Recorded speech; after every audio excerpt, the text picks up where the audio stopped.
Might have the assassination of Mboya have created a bad blood between the Kikuyus and the Luos? I won't dwell much on that, but on the 5th of July 1969, Mboya, Kenya's Minister of Economic Planning and Development, was assassinated in downtown Nairobi. Before his assassination, Mboya had been involved in various development projects, including the airlift program that took students from East Africa to the US for studies. Barack Obama Sr. is one of the beneficiaries of such programs.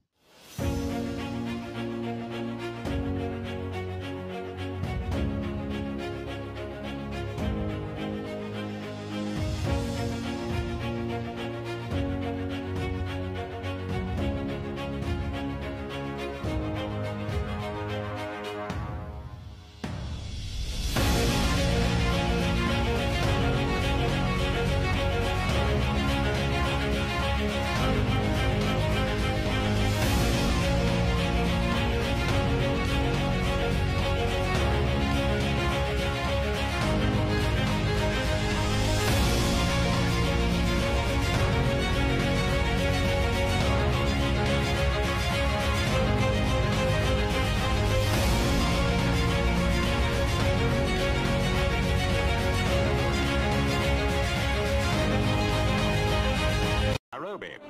As the body of Tom Mboya was on its way to All Saints Roman Catholic Cathedral, the pent-up tensions of the waiting crowd neared danger point. The assassinated Kenya minister was a member of the Luo tribe. Bad feeling between his brother tribesmen and Kikuyus, from whom most other members of the Kenya government are drawn, had almost reached its violent climax as the coffin came to the place where it would rest in state after a memorial service.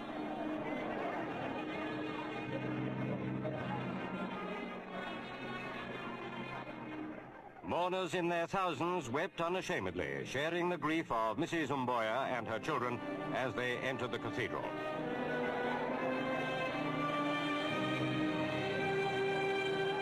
For President Kenyatta, this too was a time of tension.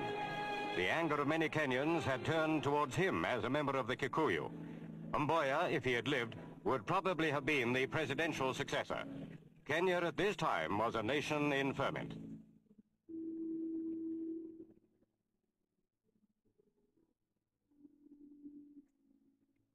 As the memorial service began, armed police, supported by troops, faced the inevitable flare-up of tribal hatred.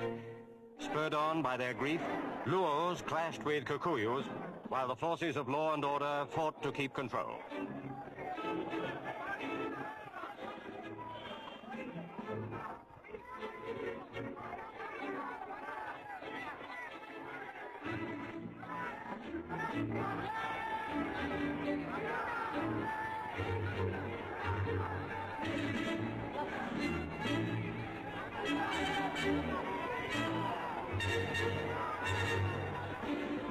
The toll of injured mounted.